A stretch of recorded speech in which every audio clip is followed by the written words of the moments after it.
welcome you all here this evening, and just to acknowledge the support that we get here at the Custom House Studios from Mayor County Council, Westport Town Council, which we know now is gone, and Hubble, and as well as from time to time the Arts Council as well.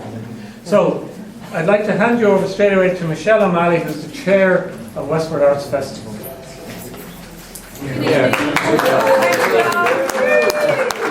Good evening, everyone. Thank you very much for coming down and supporting us. I'd just like to take this opportunity to thank John and his colleagues for the use of this beautiful venue and to welcome you all and hope you have a nice evening.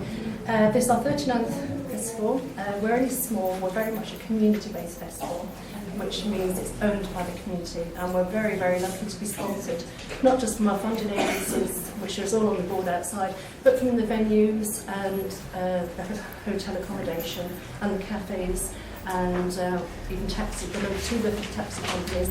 So we like to kind of encompass every age group within the Arts Festival. So I'm not going to run all the brochures on hand, but we have plays, workshops, we have Alton as our big headliner this year, and we have lots of different types of workshops. We've got En Plein Air, which is, you probably all know about it, loads of artists all around town. We're going to be painting in Malley on Saturday. We're running a film festival in conjunction with Clare Island. Well, they're actually running it, we're just coming under our umbrella. And we have plays, and of course we have our poetry nights, and we have our Blink, which Neil Park will be talking about later. So I'd like to thank everybody for supporting us in every way, and I'd like to introduce Senator Marie-Louise O Donnell.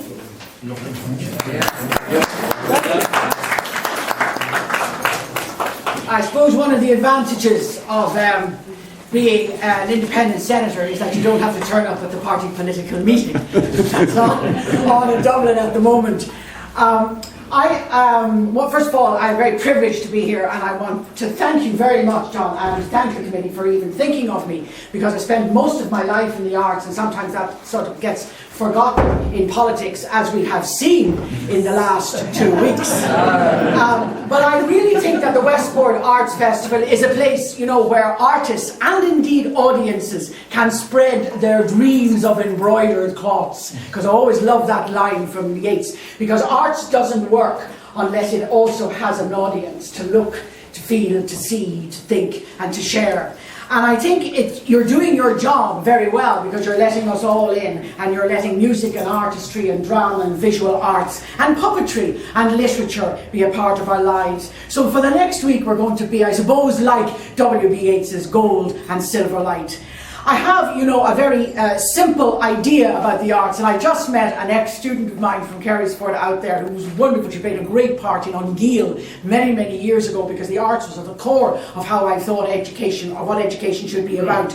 But they're really about our energy, and the energy of the artists themselves, the energy of the performer, and the energy of the audience, because we all of us have a great need to express and a great need to pursue a kind of a sense of our human energy. And what I like something about artists and about festivals such as this is the wildness of artists, that they're wild and that they play. All musicians and actors and visual artists, they're wild and they play. And a festival like this gives them a platform to do that. And that they will all be allowed, you know, interpret and understand the world, who we are and who we really are and what we really stand for and how we really need to be heard and felt and seen and spoken about creatively and imaginatively, and not always politically. You know, I think our new minister is in a Jacobean tragedy. Now, I don't know if any of you know anything about a Jacobean tragedy, but in the Jacobean tragedy, people appear from behind arrases, you know, with large cloaks. They're usually dressed as cardinals, you know, or kings, with large swords, and swipe you off at the tummy. And that's what's kind of happening, our minister. And, you know, I think sometimes politics, you know, is very choked up with lack of creativity, and it's incapable of moving forward. And it also sometimes doesn't know what turn to take, and it's not brave. And artists and performers are brave. And the festival is brave. And this festival is wonderful because it's opening the door for that creative sense of themselves and creative sense of talent. I was telling you earlier that I worked in education for 35 years. I lectured in Kerrysford. It was a teacher training college, and some of your, I mean, even though I really look 37, you know, but I was there. I was very young at the time, and I worked there for 10 years. It was the time Seamus Healy was there, and it was a time of a world of creativity with young student teachers who went on to do magic things all over the country. And then I ended up in DCU, which was the other side of the city, and in a burgeoning university, very urbane, who really didn't know a lot about the arts, but they were open to the platform of it.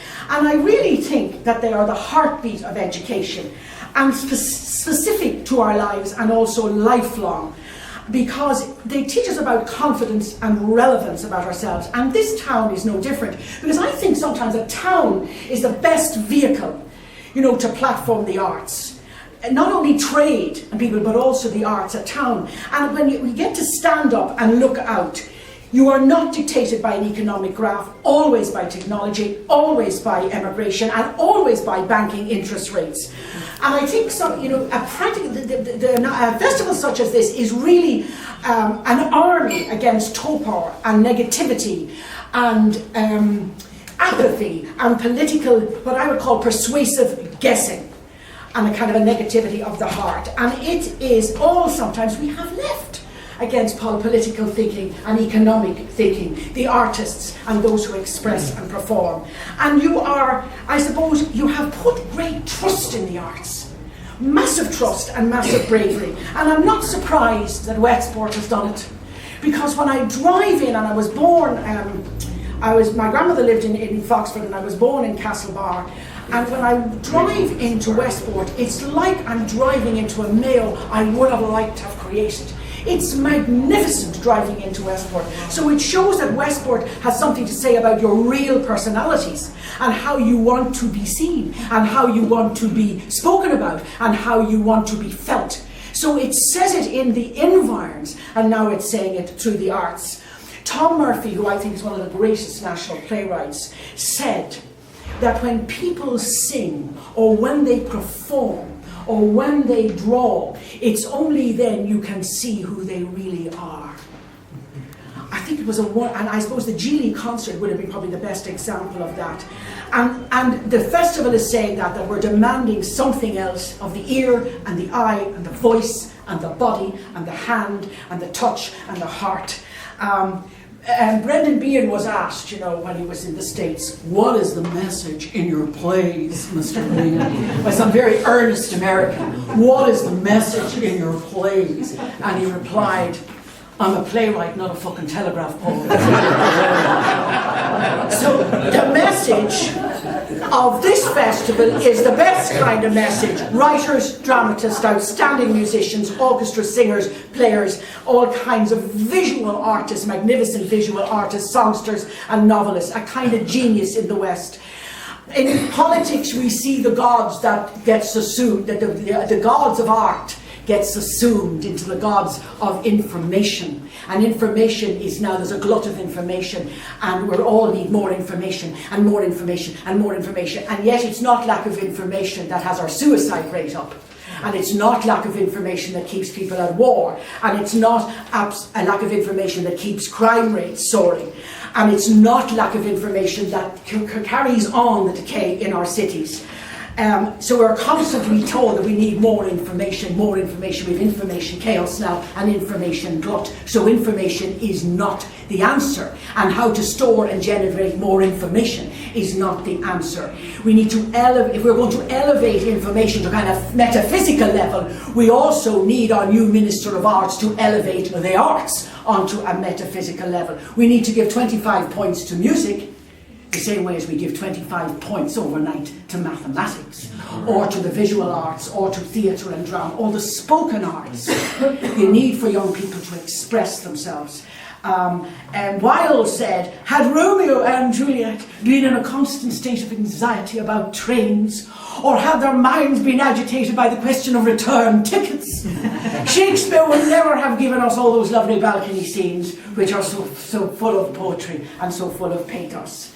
And, you know, speaking of Wilde, I love Oscar Wilde. I always quote him because he always gives me a sense of the tragedy and the comic all in one sentence. When he travelled to Colorado, he gave these wonderful lectures in Leadville to miners, silver miners, and he went down the mine. It was one of the richest cities in the world at the time, and he went down the mine to meet all the miners. And he lectured to them on the ethics of art. And he read them passages from the autobiography of Benvenuto Cellini. And they seemed so delighted with him that they asked as a man why the hell he hadn't run with him. And he said, well, Benvenuto Cellini had been dead for a number of years, which elicited the reply, who shot him? They then brought him to a dancing saloon in which I saw, he said, what I think is very interesting, the only rational method of art criticism I've ever come across, because over the piano was printed, don't shoot the pianist, he's doing his best. George Bernard Shaw wrote that there's no difference between people 1,000 years ago in the Middle Ages because they believed in the authority of religion. Now, as I say, we believe in the authority of technology.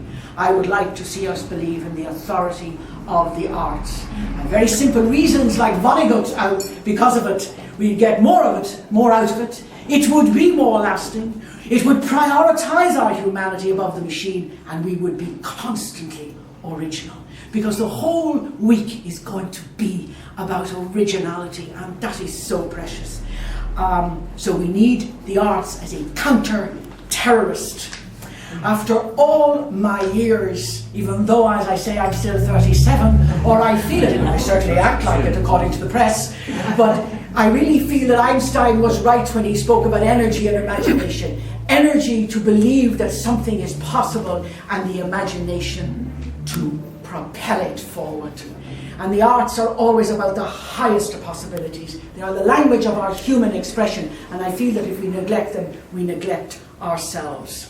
So they have been my greatest tool. They have been my greatest code sign. They've been my greatest sculptor. And they have been my greatest guide and steer. They have outdone my sense of romance. And that says something.